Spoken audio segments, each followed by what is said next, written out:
ZEE5 app download करें और देखें पूरा एपिसोड बिल्कुल फ्री।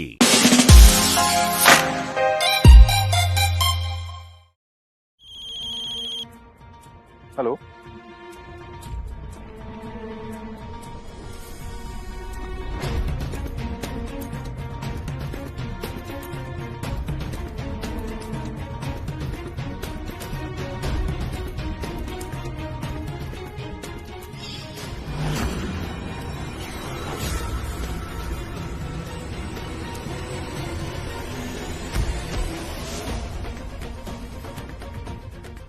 पहले और अब में बहुत अंतर बा मिथिलेश।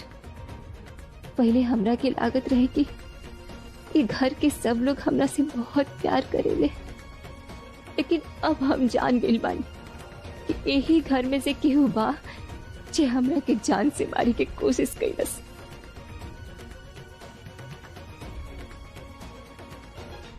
अच्छा ठीक बेटे।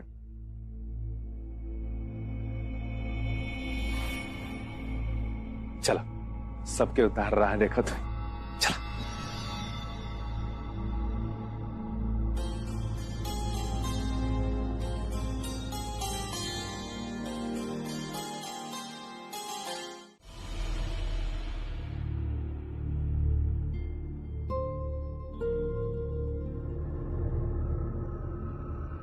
आंटी जी, अरे आप मुझे देखकर ऐसे घबरा क्यों गए? नाना, हम काहे घबराए? का काम बा? हाँ, आंटी जी वो जो रुद्राक्ष आपने हमसे वापस ले लिया था ना, वो मुझे वापस दे देना, मुझे पहनना है। ना, वो रुद्राक्ष खाली मंदिर जाए के समय ही पहनल जाला। हम ना दे सकेनी। अरे तो रितु ने तो अभी तक पहना हुआ है, उससे वापस क्यों नहीं लिया? और मुझे क्यों नहीं दे सकती आप? ये भेदभाव क्यों कर रही है? अरे रीतु काहे की बाद में आई नी ना घरे, यही से वो रुद्राक्ष के माला रीतु के भी उतारे के पड़ी। ऐसन करा, जा तू रुद्राक्ष के माला रीतु से मांग के लिया आवा, हम रख दे। हाँ ठीक है।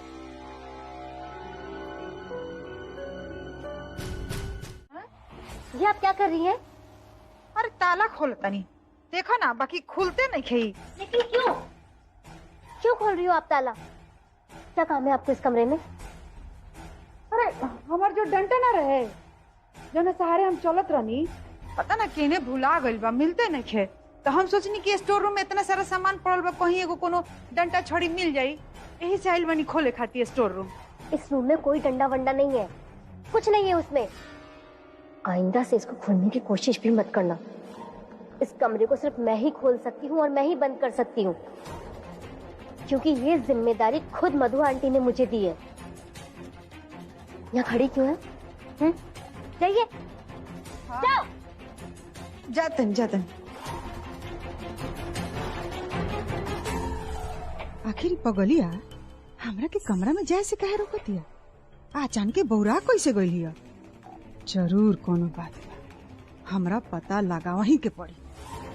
ये पगलिया हमरे घर में हमरा के जाए से रोकतिया। हम हूँ देखता कि हमरा के ई कब तक आ कैसे रोकतिया।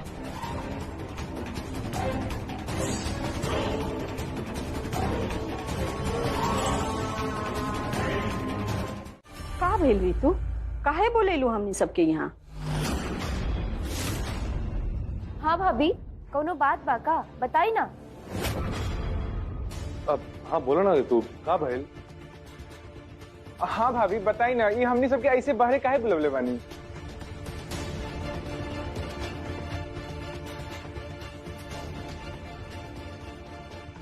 सब केहू के बोलवा के चुप काहे बड़ू? बोला।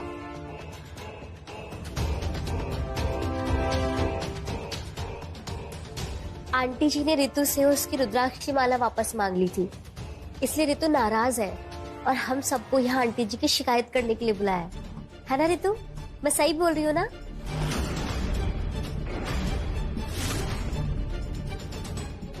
ये लीजिए आंटी जी रुद्राक्ष। वैसे इसमें नाराज होने वाली कोई बात नहीं है रितु, क्योंकि सिर्फ तुमसे ही नहीं, बाकी सब लोगों से भी रुद्राक्ष की माला वापस मांगी गई थी। हाँ रितु, सब केहू अपन रुद्राक्ष माला माई के दे ले रहे हैं। चौवा लोग अंदाजे कोनो बात मत बोली। बात रुद्राक्ष के माला के वापस करे या ना करे के नहीं खे। बात बा ये टूटल आधा रुद्राक्ष के माला के।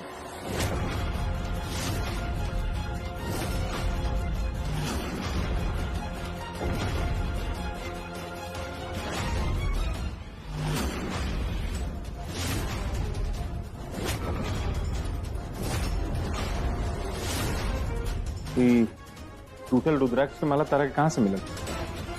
हम जब ऊपर से फिसल के गिर गए रहनी और उसके बाद जब हमरा के होश आए तब कि आधा टूटल रुद्राक्ष के माला वही जब पड़ल मिलल। ध्यान से देखिए सब लोग, देखिए एकरा के। ये आधा टूटल रुद्राक्ष के माला केहू और के ना बल्कि यही परिवार में से केहू एक सदस्य के बा।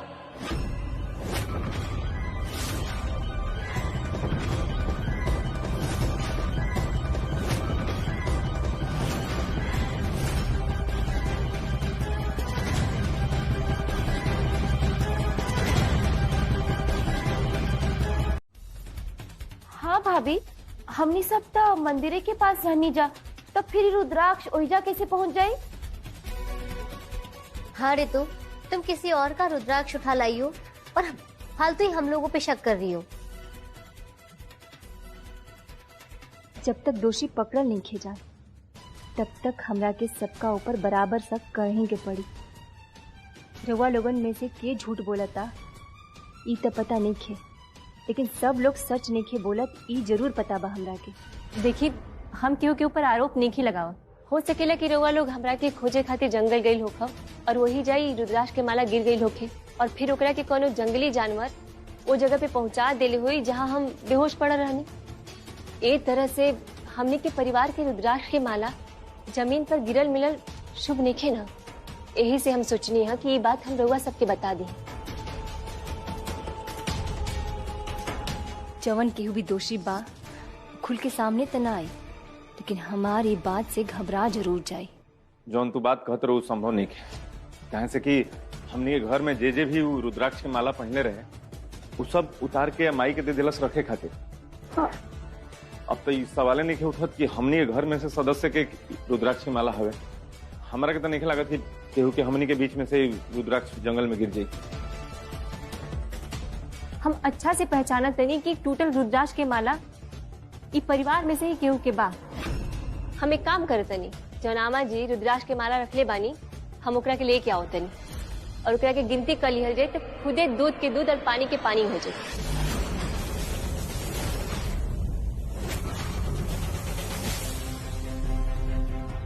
अरे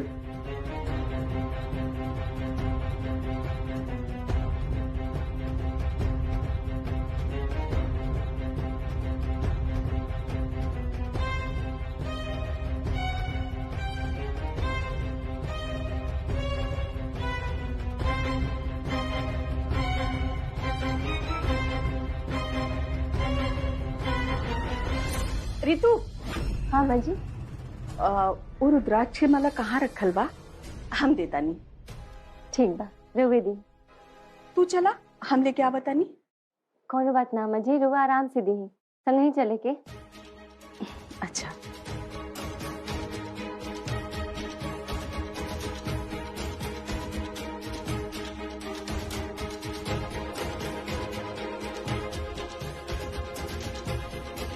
ला।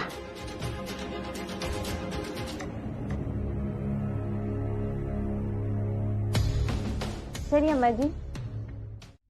हे भगवान, हम जानत तनी कि हम जौन कुछ भी कहनी ओकरा बाद हमार जीवन और संकट में पड़ गई बा। जेकरा भी रुद्राक्ष की माला के राज खुले के डर बाना वो हमार जान लेवे के कोशिश जरूर करी। कुछ भी हो सकेला, बाकी हमरा के पूरा विश्वास बा रउआ पर कि जैसे रउआ हमरा के खाई में गिरला के बावजूद भी हमार जान बचाई, वैसे ही आगे भी बचाई। अब यह रास्ता बा वो पापी के सबका सामने लावे और राउर आशीर्वाद से हम बहुत जल्दी वो पापी के बेनकाब कर दे जो हमें जान लेवे की कोशिश की। हम जानते नहीं भगवान कि घर में सब क्यों गलत नहीं थे, बाकी एक इंसान के बाद जो दोषी बा और जब तक हम वो दोषी तक पहुंच ना जाए हमारी रक्षा करी भगवान। हमार जान के खतरा घर में केहू से भी हो सकेला, बाकी वो पापी के सामने लावे खातिर हम कोनो खतरा मोड़ लेवे खातिर तैयार बानी। बस रुआ अपन आशीर्वाद और कृपा हमारा पे बनाए रखी।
ऋतु,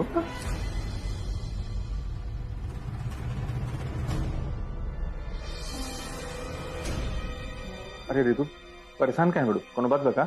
अरे कुछ ना हो, बाकी रुआ इतना रात के जगह करते नहीं, अभी ले सुती नहीं काहे ना? ये सवाल तो हम तारा से पूछत नहीं। इतना रात भाई तू रात के जगह करते रू? इस सवाल के जवाब रुआ के पता बा। अच्छा, तो एकरा मतलब ई कि तनी मनी हम तारा के डांट देनी, एकरा मतलब ई भइल कि तू भर रात जगराता करत रहबू? ना मिथिलेश, हमरा जागे के कारण कुछ और बा। हम रउआ के वो कारण के बारे में ना बता सकेनी और ना ही ये बता सकेनी कि अभी कुछ ही देर पहले हमरा ऊपर जानलेवा हमला भई।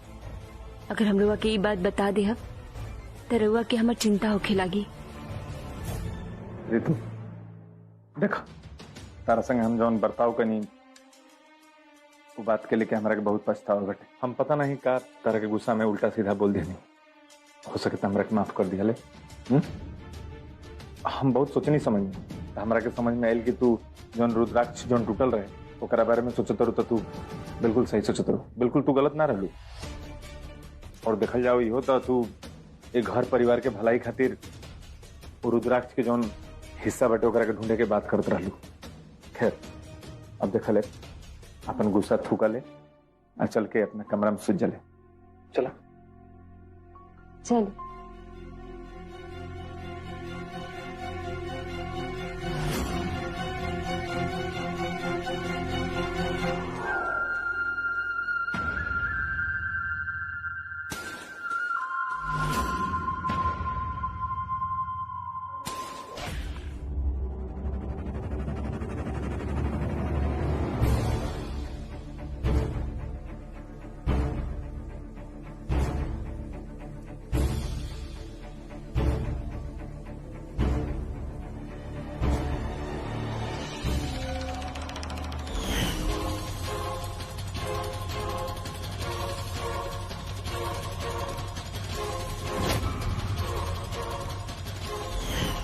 ऋतु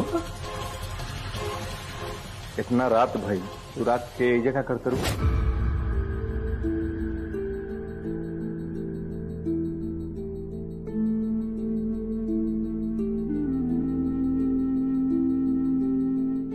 रुआ भी यही परिवार के हिस्सा बानी निकले, यही से हम रुआ पर शक के नहीं छोड़ सके। हम दिल से चाहते नहीं कि हमरा के खाई में धक्का देने वाला इंसान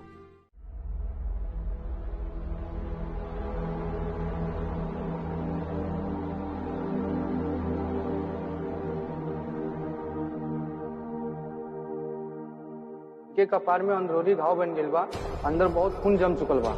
ई स्थिति बहुत खराब बा, इनकर आंख खुलल बा। शायद ये हमनी सबके बात सुनल होखे लेकिन कुछ बोल ना पाई, काहे कि ये कोमा में चल गए।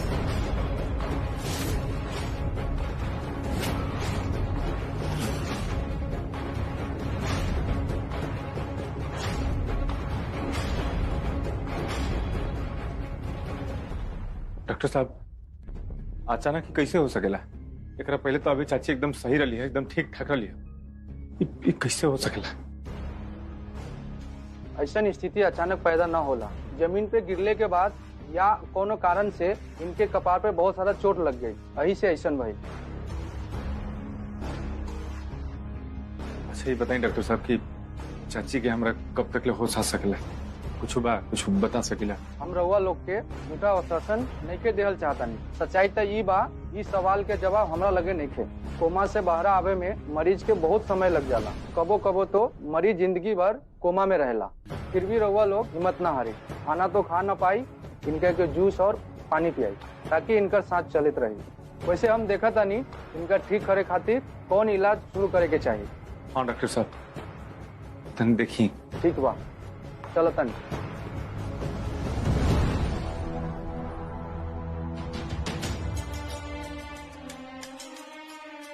अच्छा सुना जले, तो हम लोग चाची के आराम कर दे जले।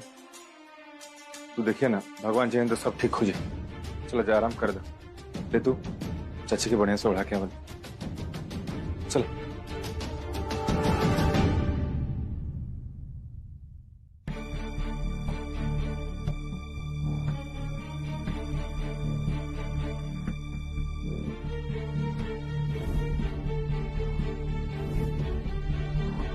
मितवा अगर रितु को बोल देगा ना कि वो ये साड़ी मुझे दे दे तो रितु मना नहीं करेगी, है ना मितवा? मैं सही बोल रही हूँ ना? ना, तो बिल्कुल गलत बात बोलता हूँ मित्रा। इस साड़ी के वापस कर दले। कहाँ से अगर माई ये लाल रंग की साड़ी अगर रितु के पहनने के दिले बड़ी, तो सिर्फ और सिर्फ रितु ही पहने आने करेंगे।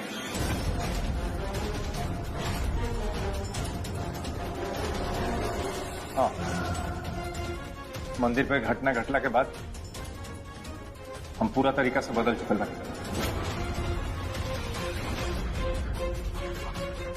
रितु के रिश्ता की कीमत हमारे खूब बढ़िया से समझ में आ गई है। अब से हम अपन रिश्ता के साथ कोनो समझौता ना करें और ना ही ऐसा कोनो काम करम की जिससे रितु के कोनो दुख पहुंचे। अगर माई लाल रंग के साड़ी दिले भी है तो सिर्फ और सिर्फ एकरा के पहने का अधिकार रितु के ही बटे।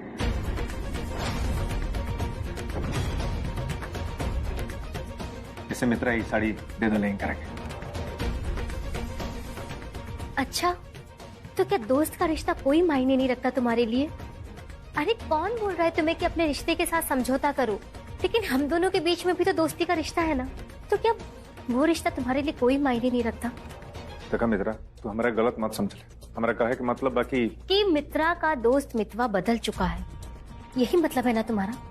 तो ठीक है, अगर मितवा बदल सकता है तो मित्रा भी बदल सकती है।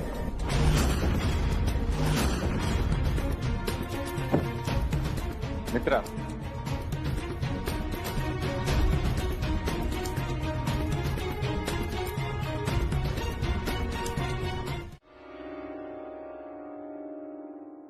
हे भगवान, बियाह के बाद काल हमार पहला सुहाग पूजा बा।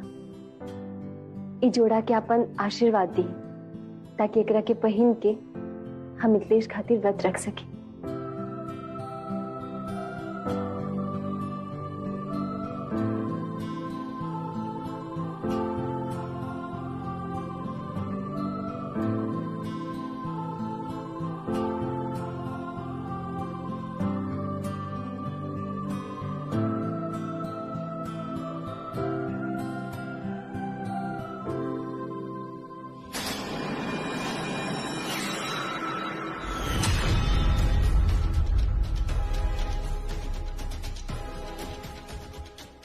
हे भगवान, ये कैसन विडम्बना बा।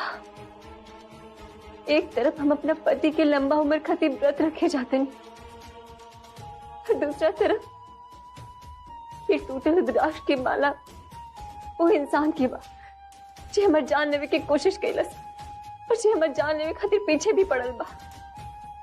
बस रुआसी बिनती बा भगवान की वो इंसान जे केहू भी होके, बस मिथिलेश ना होके, भले केहू और होके।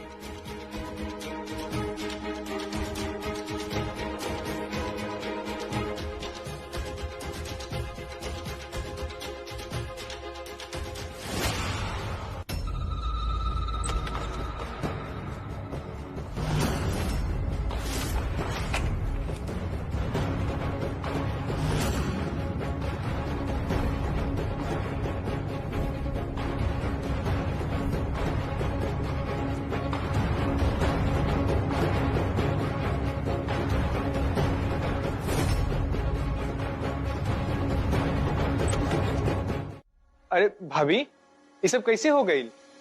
अच्छा रुकी, हम मदद करते जानी रहोगे ये सब राखे में। हमरा के और मदद ना चाहिए, अकेले कर ले। जाए निकली यहाँ से। का भाभी रउआ अभी तक हमरा से वो बात से नाराजे बानी? हम रउआ से एक बार फिर से माफी मांगतानी, अब हाथ जोड़ के माफी मांगतानी, माफ कर दी हमरा के। और हम रउआ से वादा करतानी कि आज के बाद मतलब आगे से हम मिथिलेश भैया के नाम से हम केहू से पैसा ना लेब, हम एगो चौवन्नी तक ना लेब। एक बार विश्वास करी भाभी। देखी अपन माफी ना अपना लगे रखी। अभी हम चुप बानी, मिथिलेश से कुछ बताइले नहीं की, काहे से कि चाचा जी भी नहीं की घरे और चाची जी के ये हाल बा। बाकी एक बात याद रख, जहिया चाचा जी वापस आ गई नी ना और चाची जी ठीक हो गई नी, ओई दिन पूरा करतूत राउत बताए सबका। भाभी हमरा लगे ना एगो बहुत जरूरी बात बरुआ के बतावे खातिर। एक मिनट। हाँ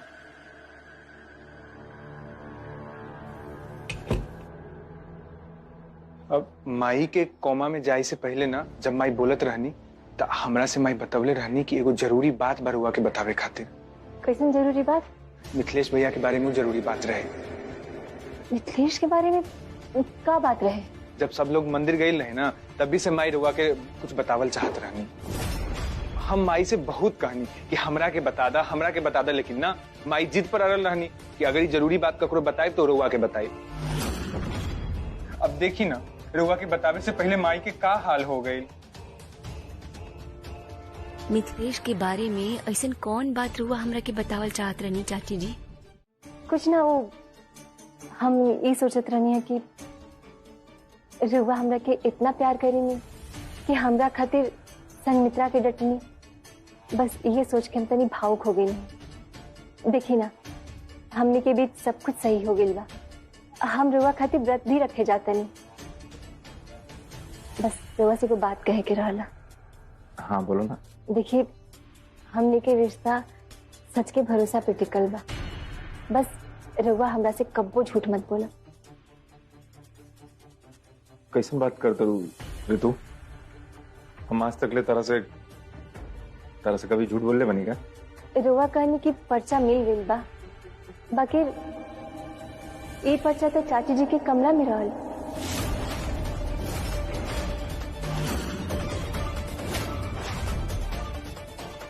कहीं ऐसा तो ना कि रुआ चाची जी के कमरा में कुछ और ही खोजी गई रहने, काहे कि पर्चा वही जा रहे। अरे कैसन बात करते रू ऋतु?